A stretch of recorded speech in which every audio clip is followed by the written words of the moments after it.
Hello students, how are you? I hope you are fit and fine. Dear students, in class 10 in coordinate geometry आपने one property किया था section formula, mid point formula, और now in class +1 in 3D also section formula, or in 10th 2D section formula. Now in +2 again we will discuss section formula by using the concept of vector.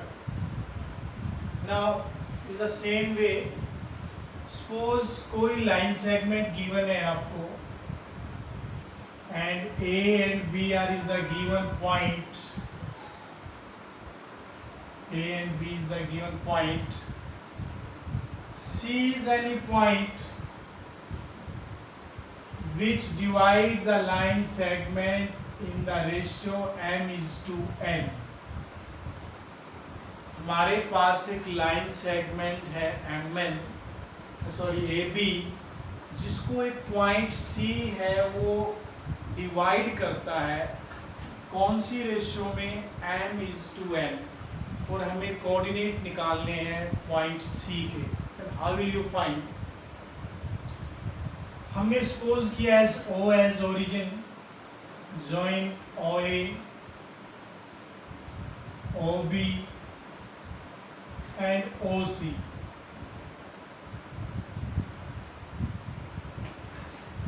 Clear? Now O is origin, and if position vector of point A is vector A and its vector B, then OA is also vector A, OB as vector B, और इसको हमने क्या suppose किया R. We suppose it is R. Clear? Now अब actually में given क्या है अपने पास, AC अपॉन जो CB है उसका जो रेशियो है वो क्या है, m/n. यानी जो पॉइंट C है वो किस रेशियो में डिवाइड करता है, n:n. So AC by CB is equal to m/n. Now अगर हम इनको क्रॉस मल्टीप्लाई करें, क्या करेंगे, क्रॉस मल्टीप्लाई. उससे पहले देखिए, अगर मैं इनको वेक्टर की फॉर्म में ले लेता हूँ, एक्चुअल में आप क्या करेंगे, आपको form of vector find out करना है. Dear students, listen again, we are doing section formula, और in section formula if AB is a line segment with position vector of A as A and B as B, C is any point which divide the line segment in the ratio n is to n, then find the position vector of C. Now ये same direction में है, तो मैंने लिखा AC upon CB is equal to m/n. So cross multiply करेंगे NAC NCB, और vector form में आप लिखेंगे NAC vector NCB vector. Clear? अब ये स्टूडेंट, अगर हम ट्रायंगल ऑफ और एडिशन लगाएं तो OC को आप क्या लिख सकते हैं, OC as OA plus AC. OC can be written as vector form में. OC को क्या लिखेंगे, OA प्लस AC. तो यहाँ से आपको AC का वैल्यू चाहिएगा, तो AC को हम क्या लिखेंगे, OA नेगेटिव हो जाएगा, तो AC written as OC minus OA. Clear? तो AC का वैल्यू हमें निकालना है. OC कितना है R, OA कितना है A. सो AC को हम पुट कर देंगे R माइनस A. अब CB निकालिए आप. सेम हेयर देखना, आप यहाँ OB को क्या लिखेंगे, vector OB. OB written as OC plus CB. or be written as OC plus CB. OB है वेक्टर B और OCR that is CB, तो R को इधर ले आएंगे नेगेटिव हो जाएगा, तो वेक्टर CB क्या आ गया अपना B माइनस R। So dear student CB को मैं लिखूंगा vector B minus vector R। Now multiply करना n vector R minus n vector A, m vector B minus m vector R, इसको इधर ले आए। m vector R plus n vector R is m vector B plus n vector A। Clear? तो यहाँ से मैंने r vector common लिया, सो m plus n, यहाँ से n कॉमन तो कुछ नहीं है अपने पास, m vector B n vector A। ये जो मल्टीप्लाई में है ये किधर आ जाएगा डिवाइड में, सो वेक्टर r क्या आएगा m time vector B n time vector A by m plus n। Clear? So हमने क्या निकाला, vertex of r is m vector B n vector A by m plus n। तो जब भी आप section formula apply करेंगे vector form में, तो लिसन अगेन, ऐसे आप सिंबल बना देंगे। तो पहले m को किससे मल्टीप्लाई किया B से, फिर n को किससे किया A से, by m plus n। Again m को मैंने किससे मल्टीप्लाई किया B से, n को किससे किया A से, also divide by m plus n। तो ये हो गया हमारा इंटरनल डिवीजन। क्या बोलेंगे इसको? Internal division of A point. Now अगर आपका एक्सटर्नल आ जाए, सपोज एक्सटर्नल डिवीजन आ जाए, उस केस में क्या होगा, सेम बस साइन चेंज हो जाएंगे, m time vector B minus n time vector A by m minus n। अगर आपको डियर स्टूडेंट्स, अगर आपको मिड पॉइंट फॉर्मूला निकालना हो, तो दोनों का अगर ये मिड पॉइंट है C, तो उसमें डायरेक्ट हो जाएगा A प्लस B बाय 2, क्योंकि 1:1 रेशियो होगी, तो उस कंडीशन में मिड पॉइंट में क्या आएगा A प्लस B बाय 2। तो सो डियर स्टूडेंट हमने क्या डिस्कस किया, section formula. Now let us see some example. Now our problem is find the position vector of point C when it divide the given line segment AB in the ratio 2:3. Clear? With position vector of A and position vector of B, तब आप direct formula apply कर सकते हैं, section formula. तो क्या लिखेंगे हम C के vertex, position vector of C is 2 into 3a minus 2b plus 3 into 2a minus 3b by 2 plus 3। Clear? Because हम कौन सा फॉर अप्लाई कर रहे हैं, इंटरनल डिवीजन। कौन सा है ये, इंटरनल डिवीजन। तो इंटरनल डिवीजन में मैंने क्या फॉर्मूला लिखा था, if we have A vector, vector B और C, अगर ये m:n का रेशियो है, तो m time B plus n time A by m plus n। तो 2 times of 3a minus 2b plus 3 times of 2a minus 3b by 2 plus 3। अब हम define करेंगे, 2 3 6 time vector A, 2 2 4 vector B, 6 time vector A minus 9 time vector B। Now you know 6 plus 6 12 time vector A minus 13 time vector B by 5। by 5. Now you can write different लिख सकते हैं partial form में 13 time vector b by 5. ये कौन सा division था? Internal division. Now in external division क्या होगा dear student? You know external division में क्या हो जाएगा? m time vector b minus n time vector a by m minus n. तो उस केस में हम क्या लिखेंगे? 2 into 3 vector a, 2 time vector b, 2 time vector a, 3 time vector b by 2 minus 3. बस सिर्फ ये डिफरेंस है, यहाँ पॉजिटिव था तो यहाँ नेगेटिव आ गया, same for denominator. Now 2 3 6a minus 2 2 4 time vector b, 6 time vector a plus 9 time vector b by minus 1. Cancel 9 minus 4, 5 time vector b minus 1 means minus 5 time vector b. ये कौन सा डिवीजन है? External division. Now next problem is, now prove that medians of a triangle meet at a point other meet in A point. क्या prove करना है आपको? Medians of a triangle by using vector.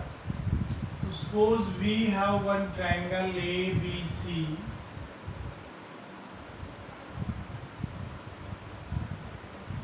with position vector A, position vector B, position vector C. And you know what is the median? अगर हम किसी भी side के mid point को अपोजिट वर्टेक्स से ज्वाइन करेंगे तो क्या बनेगा? मीडियन बनेगा. So AD is the median. Now B is the median and CF is also median. Clear? And you know median always कौन सी रेशो में इंटरसेक्ट करते हैं? 1:2. 1:2. क्लियर? इसको मैंने नेम लिखा G. क्या नेम दे दिया हमने इसको? G. तो अगर आप वैल्यूज निकालेंगे तो g का जो वैल्यू होगा वो सभी के लिए इक्विवेलेंट आएगा. कैसे? Now you no d is mid point. तो मिड पॉइंट के केस में हम कैसे निकालते हैं? वेक्टर b हो जाएगा प्लस c by 2. अब देखिए अगर मैं मीडियन को यहाँ कट करके बाहर निकाल लेता हूँ, so suppose a is vector a and d is b plus c by 2. यहाँ पोजीशन ऑफ g है और रेशियो है 1:2. तो इसके अकॉर्डिंग g के जो पोजीशन वेक्टर आएंगे क्या आएंगे? आप सेम सेक्शन फॉर्मूला अप्लाई करेंगे. 1 into a प्लस जब इनको 2 से मल्टीप्लाई करेंगे, 2 से 2 कैंसिल, यानी 2 times b plus c by 2 by 1 plus 2. Means क्या आ गया हमारे पास? a plus b plus c by 3. Now in the same way अगर मैं इस पार्ट को लेता हूं तो यहाँ e के क्या आएंगे? a plus c by 2. You know e is the mid point, so a plus c by 2. अगर इसको हम कट पेस्ट करें बाहर तो ये पोजीशन बनेगा b e का position vector a plus c by 2 and position vector of b is vector b, or now ratio is 2:1. तो हम अप्लाई करेंगे सेक्शन फॉर्मूला, इधर 2 से मल्टीप्लाई इधर 1 से. तो आप 2 से करेंगे इस पार्ट को और इधर 1 से करेंगे और बाय एडिशन 2 plus 1. तो you know a plus b plus c by 2 plus 1 3. Clear? On the same way you can find out CF also. F is midpoint, so we will write a plus b by 2. अब CF का position check करना. CF F is a plus b by 2. Here is g और ratio क्या है? 1:2. तो same concept, section formula, you know 2 से 2 cancel, a plus B, 1 into C, c by 1 plus 2, 3. Clear? In the all we have the same position vector, so we can say that medians of a triangle meet at a point. Clear?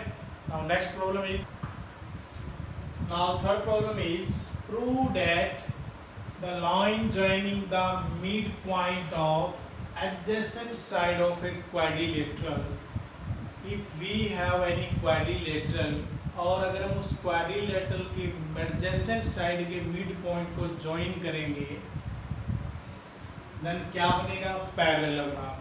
Suppose we have one quadrilateral A B C D, और position vector मैंने लिखा A vector, vector B, vector C, vector D.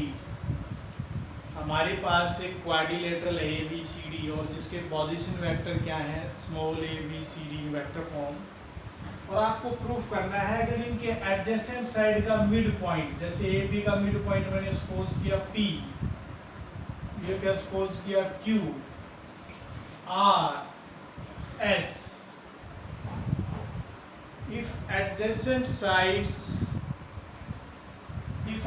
Side के mid point को join करें, जैसे P Q, Q R, R S, S P, तो आपको proof करना है. टू प्रूव, क्या प्रूव करना है आपको? P Q R S is a parallelogram. तो हाउ विल यू प्रूव? कैसे प्रूव होगा भी P Q R S is a parallelogram है? So dear student, you know अगर P हमारा मिड पॉइंट है तो इसके पोजीशन वेक्टर क्या होंगे? A plus B by 2. Q mid point है, so B plus C by 2. S mid point है, A प्लस D बाई 2. और ये C plus D by 2. Clear? Now हम PQ निकालेंगे यहाँ से. PQ position vector of PQ. तो position vector of P Q कैसे निकालेंगे? जो टर्मिनल है उसमें से इनिशियल को क्या करेंगे? Minus, means Q minus P. Q वाले में से आप पी का माइनस कर दीजिए. B vector C vector by 2, vector A plus vector B by 2. Now 2 is LCM. Vector B plus vector C minus vector A minus vector B. Now b to d cancel, so we have vector c minus vector a by 2. ये कौन सा vector आ गया अपने पास? pq. Clear? Now we will find sr. sr कैसे निकालेंगे? r में से क्या करेंगे? s को माइनस करेंगे. टर्मिनल में से इनिशियल को क्या करेंगे? Minus. So vector c plus d by 2, A plus D by 2. Now 2 is LCM. So you know D से D cancel, C minus A by 2. So dear student, यहाँ देखना आपका PQ और SR क्या होगा? PQ SR इक्वल है. Is there any point common? No. So PQ क्या हो गया? Parallel to SR. सिमिलरली आपका PS किसके पैरेलल आएगा? QR. तो अगर अपोजिट पेयर पैरेलल है, so we can say that PQRS is a parallelogram. So PQRS is a parallelogram. So dear students, today we have discussed about section formula in the form of internal division, external division, midpoint, and how will you solve different problem based on section formula. We have discussed in 3 examples. Now you should try to solve the exercise based on the above video. Stay home, stay safe. Thank you.